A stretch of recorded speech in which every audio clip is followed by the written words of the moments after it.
That is journalism with responsibility.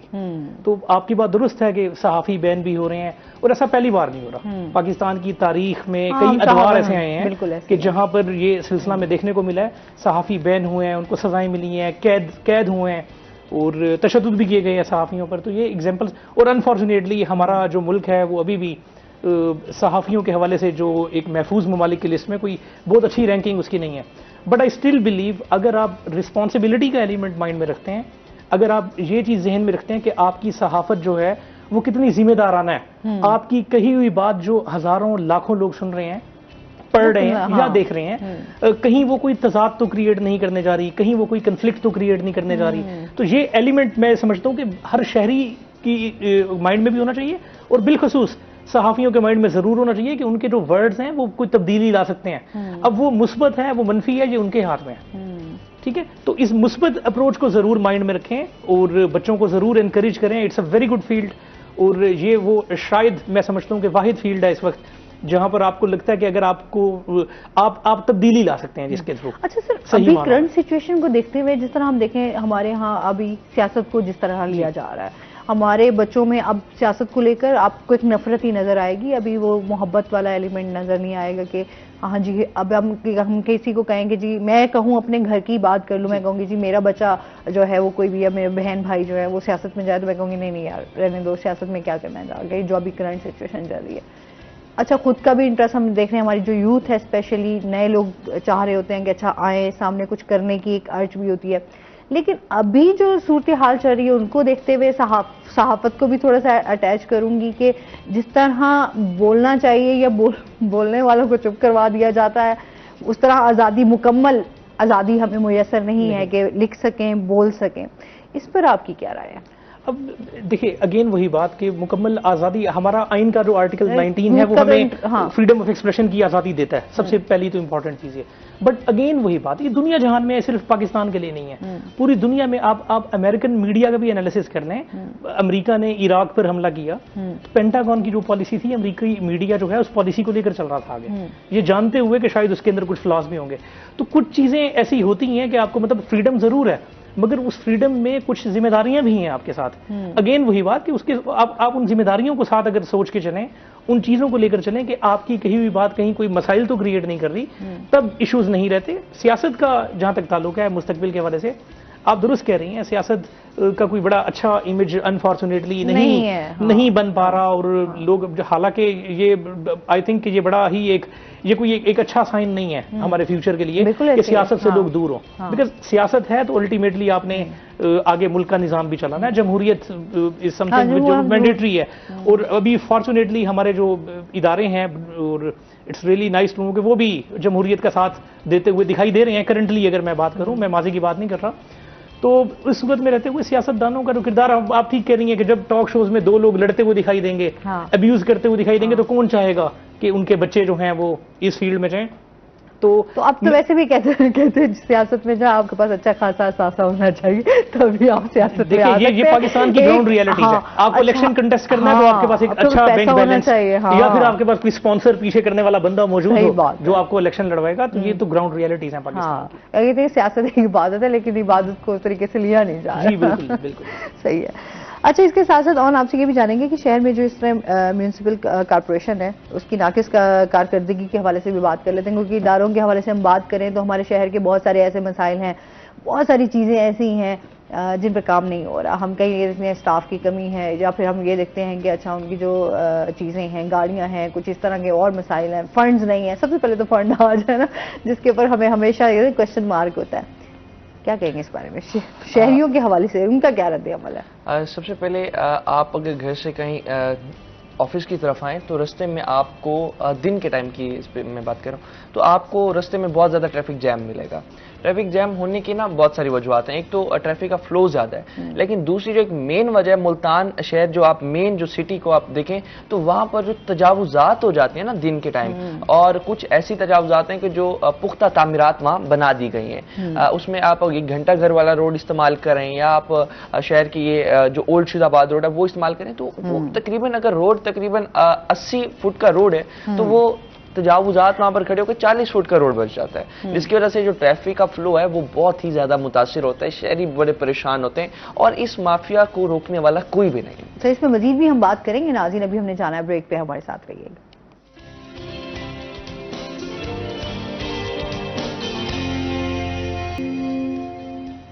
Welcome back ناظرین، جی آن سے ہم بات کر رہے تھے میونسپل کارپوریشن کے حوالے سے۔ جی تو جس طرح ابھی تجاوزات کی بات کی، تو تجاوزات کے علاوہ جو اب باقی دیگر آپ ہسپتالوں میں چلے جائیں، آپ جو شاپنگ مالز ہیں وہاں چلے جائیں، تو وہاں پر کچھ جو پارکنگ سٹینڈز ہیں وہ گورنمنٹ نیلامی کر کے انہیں آگے دیتی ہے ٹھیکیداروں کو، لیکن تقریباً شہر میں 80% کا جو سٹینڈز ہیں وہ ایسے ہیں جو کہ خود بنا دیے گئے اور بغیر کسی گورنمنٹ کے اپروول یا بغیر کسی جگہ کے صرف وہاں پر بھتہ ٹیکس لیا جاتا ہے، جسے کنٹرول کرنے کی بے ضرورت ہے۔ ہسپتالوں میں اسپیشلی ہسپتالوں میں اگر ہم بات کریں تو مختلف ہسپتال ایسے ہیں جہاں پر جو چارجنگ ہے اوور چارجنگ کی جاتی ہے، مریضوں کو لے کر آتے ہیں لوگ اور وہ پھر کافی اس حوالے سے پریشان ہوتے ہیں کہ آپ لیٹس سپوز آپ نے اپنا مریض ایڈمٹ کر کے آپ باہر ہیں، ان کی دوائی لی، پھر واپس گئے، پھر آئے، تقریباً 5-6 چکر آپ کے لگ جاتے ہیں، اور ان 5-6 چکر پہ آپ کے ساتھ اوور چارجنگ ہو رہی ہو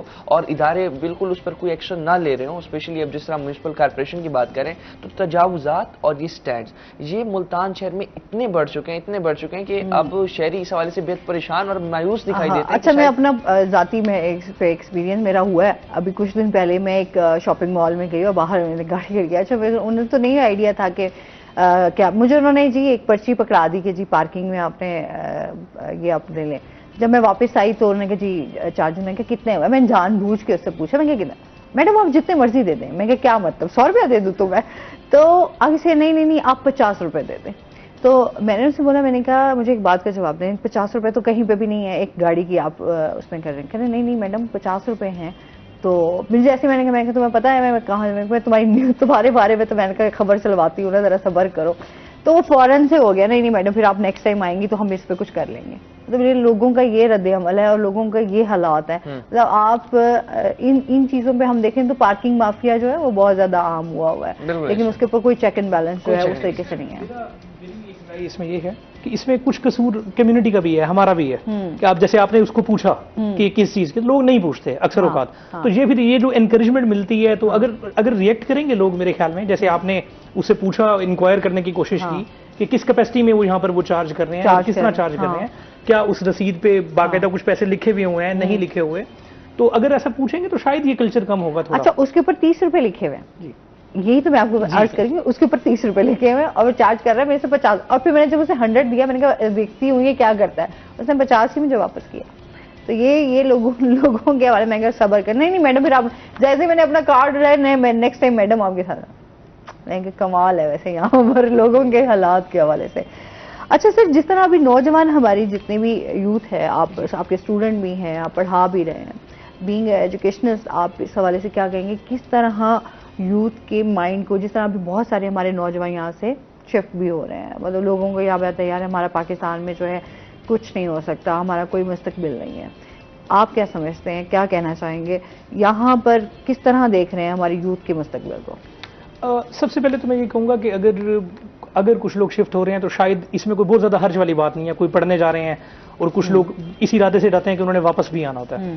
سیکنڈلی اگر پاکستان کے مستقبل کے حوالے سے بات دی جائے تو پاکستان میں جس کے پاس پوٹینشیل ہے، جس شخص کے پاس پوٹینشیل ہے، میرا نہیں خیال کہ اس کا مستقبل تاریک ہو سکتا ہے۔ یہاں پر جس بندے کے پاس پوٹینشیل ہے، جس کو یہاں پاکستان کے لوگوں کی سائیکی معلوم ہے، جو یہاں کی نفسیات جانتا ہے، اس کے لیے شاید کامیابی اتنی مشکل نہیں رہتی۔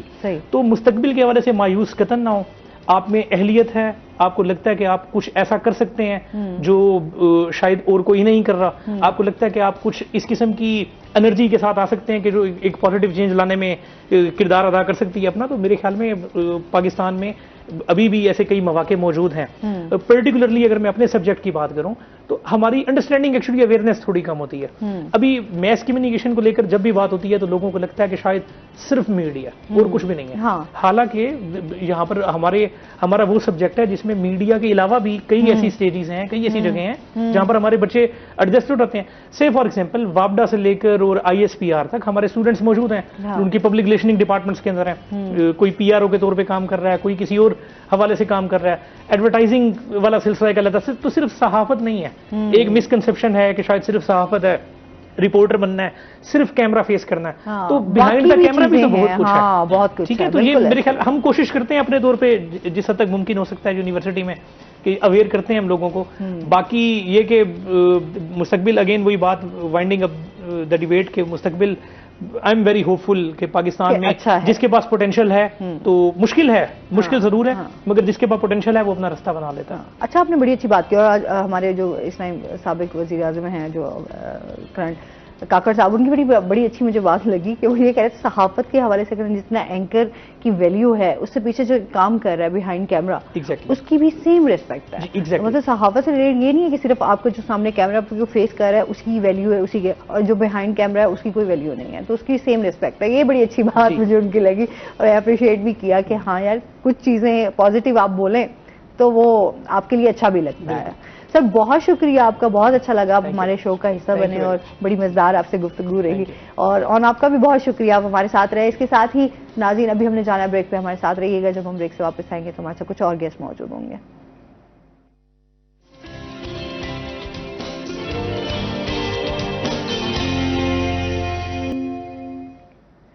ویلکم بیک ناظرین, روہی ایٹ 10 میں ایک بار پھر آپ کو خوش آمدید کہتے ہیں. اور اس کے ساتھ ہی ہمارے ساتھ گیسٹ موجود ہیں. آپ کو پتہ ہے کہ جمعے کا دن جو ہوتا ہے ہمارا وہ ہمارے اسلامی ٹاپک کے ساتھ ہوتا ہے. ہمارے ساتھ اسلامی اسکالر موجود ہیں جی, پروفیسر خضر حیات صاحب. السلام علیکم. وعلیکم السلام. کیسے ہیں آپ؟ الحمدللہ, آپ ٹھیک ہیں؟ الحمدللہ. ویلکم کرتے ہیں اپنے شو میں آپ کو. اور اس کے ساتھ ہی جو ہمارے دوسرے گیسٹ ہیں وہ ہیں جی نشاط احمد شاہ ساکی صاحب ہمارے ساتھ موجود ہیں, جو کہ بہت ہی مشہور نعت خواں ہیں. السلام علیکم. وعلیکم السلام. آپ ٹھیک ٹھاک ہیں؟ اللہ رسول کا کرم, آپ ٹھیک ہیں جی؟ شو میں آپ کو. اچھا جی, آج کا جو ہمارا ٹاپک ہے جو ہم بات کرنے جا رہے ہیں, آج ہم حقوق زوجین پہ بات کرنے جا رہے ہیں. اس پہ بات کریں گے, قرآن و احادیث کی روشنی میں جانیں گے. حضور پاک صلی اللہ علیہ وآلہ وسلم نے اس پر بڑا زور دیا ہے, اور ان کی جو زندگی ہے وہ ہمارے لیے اسوہ حسنہ ہے, اور ان کے لیے تمام چیزیں جو ہیں جو تعلیمات ہیں اس حوالے سے ہم بات کریں گے. اور اس کے ساتھ ہی جو ہے ہم نعت رسول مقبول صلی اللہ علیہ وآلہ وسلم بھی ساتھ ساتھ سنتے رہیں گے. سر سب سے پہلے تو قرآن و حدیث کی روشنی میں جان لیتے ہیں نا حقوق زوجین کے حوالے سے. بسم اللہ الرحمن الرحیم.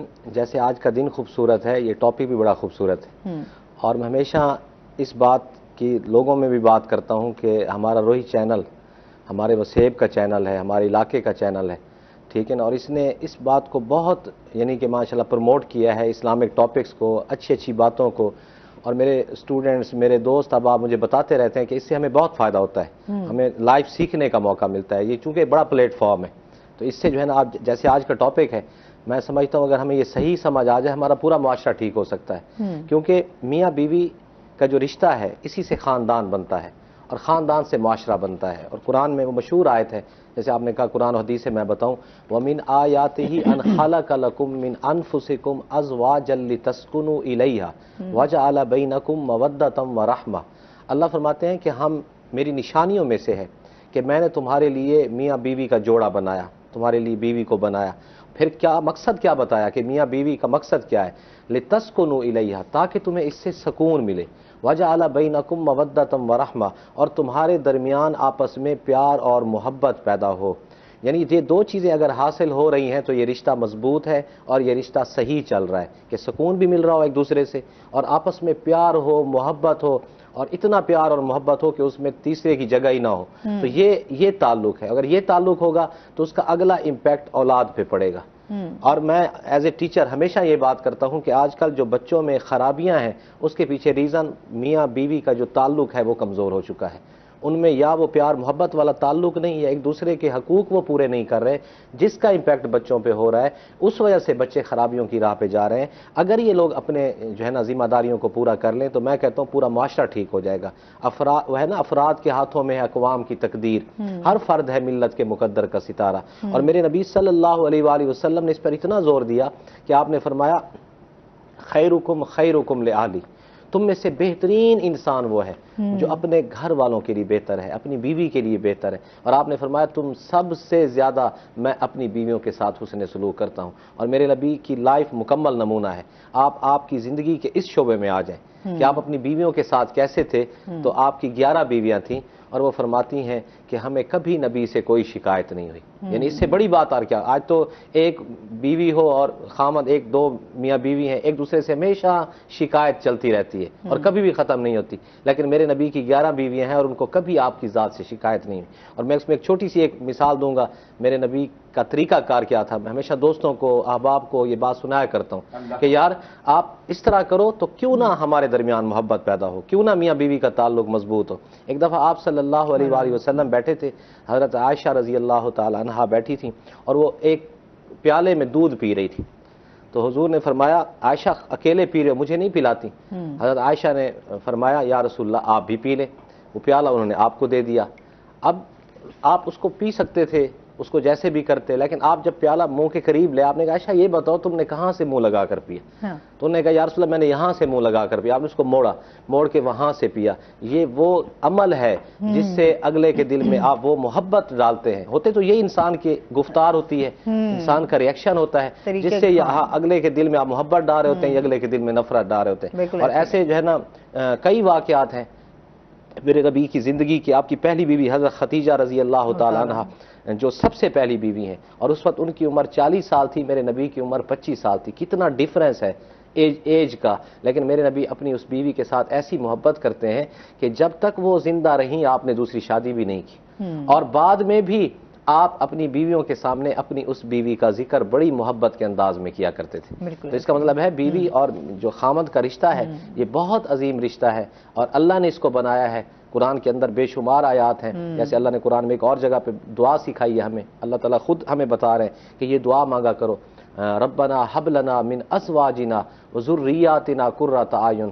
اے ہمارے رب ہمیں اپنی بیوی سے اور اولاد سے آنکھوں کی ٹھنڈک نصیب فرما. میں اکثر دوست آپ کو یہ بھی بات کہا کرتا ہوں کہ آپ اپنی ذمہ داریاں بھی پوری کریں، دوسرا اللہ سے دعا بھی مانگا کریں. یہ بھی اللہ نے بتایا طریقہ، تاکہ ہمارے درمیان یہ رشتہ مضبوط ہو میاں بیوی کا. اگر بیوی کو کوئی مسئلہ ہے خامن سے، وہ اللہ سے دعا مانگے کہ اللہ میرے خامن میں یہ مسئلہ ہے، اللہ تو ٹھیک کر دے. ایسے خامن کو مسئلہ ہے اپنی بیوی سے تو وہ اللہ سے مانگے. آج ہمارا ایک المیہ ہے، ہم ہر مسئلے کو خود ٹھیک کرنا چاہتے ہیں. ہم نے اپنے اللہ کی ذات کو اس سے ایک سائڈ پہ کر دیا. حقیقت میں بتا رہا ہوں، اگر ہم ہر معاملے میں اپنے اللہ کی ذات کو لے آئیں گے ہمارے مسئلے سارے حل ہو جائیں گے. کیونکہ اصل بیس تو وہی ہے، اصل جگہ تو وہی ہے. اسی نے عزت دینی ہے، اسی نے ذلت دینی ہے، اسی نے ہمارے کام بنانے ہیں. میاں بیوی کے درمیان محبت بھی اسی نے قائم کرنی ہے. ٹھیک ہے نا. ہمارے ٹھیک ہے ہمارے قصور ہوتے ہیں، ہمارے فالٹس ہوتے ہیں، ہماری خود کی خامیاں ہوتی ہیں، خرابیاں ہوتی ہیں، وہ بھی ہم نے ٹھیک کرنی ہے. لیکن اللہ کی مدد ساتھ شامل حال ہو جائے گی تو اس میں ہمارے لیے وہ کام آسان ہو جائے گا. بالکل، اس میں کوئی شک نہیں ہے. اچھا جی، مزید بھی اس سے ریلیٹڈ بات کریں گے. ویسے اپنے بارے میں بھی ہمیں بتائیے گا، کتنا عرصہ ہو گیا آپ کو نعت خوانی کرتے ہوئے؟ میں اس نعت کے شعبے سے 1980 سے منسلک ہوں، اور ہمارے نعت کی اکیڈمی بھی ہے، محمد علی ظہوری نعت اکیڈمی. وہ ہم بچوں کو بھی جو ہے اس سلسلے میں سپورٹ کرتے ہیں. اور اس وقت تقریباً کوئی نعت کا ایسا شعبہ نہیں ہے، ایسا عنوان نہیں ہے جس پر میں نے کام نہیں کیا، جس اینگل پر میں نے نعت نہیں پڑھی. صحیح، ماشاءاللہ. چلیں یہ تو اچھی بات ہے، اور یہ میں کہتی ہوں یہ شرف جو ہے وہ قسمت والوں کو ہی ملتا ہے. ہاں، بہت شکریہ. بہت شکریہ جی. اچھا جی، اس کے ساتھ ہی جو ہے ہم جس طرح بات کر رہے تھے میاں بیوی کے حقوق پر، اسی طرح جس طرح قرآن پاک میں بھی کہا ہے کہ ایک میاں بیوی کو جو ہے ایک دوسرے کا لباس قرار دیا گیا ہے، اس حوالے سے بھی بتائیے گا. جی ہن لباس لکم وانتم لباس لہن. یعنی جیسے لباس ہمارے عیبوں کو چھپاتا ہے اور ہمارے ساتھ اٹیچ ہوتا ہے، وہ ہمارے لیے زینت ہوتا ہے، وہ ہمارے لیے خوبصورتی ہوتا ہے. تو میاں بیوی کو ایک دوسرے کے لیے زینت کا باعث ہونا چاہیے، ایک دوسرے کے لیے خوبصورتی کا باعث ہونا چاہیے، ایک دوسرے کے ساتھ یوں ہی جڑ کے رہنا چاہیے. اچھا، ایک کال لے لیتے ہیں، اس پہ مزید بھی بات کریں گے. السلام علیکم. السلام علیکم. وعلیکم السلام. جی وعلیکم السلام. جی کون بات کر رہے ہیں؟ غلام عباس. غلام حیدر میم. جی غلام حیدر صاحب کیا کہنا چاہیں گے؟ اچھا میم، یہ مجید بھائی سے میرا یہ سوال ہے. جی مجید ملک صاحب سے جو ہے نا. مجید صاحب نہیں ہے؟ کہ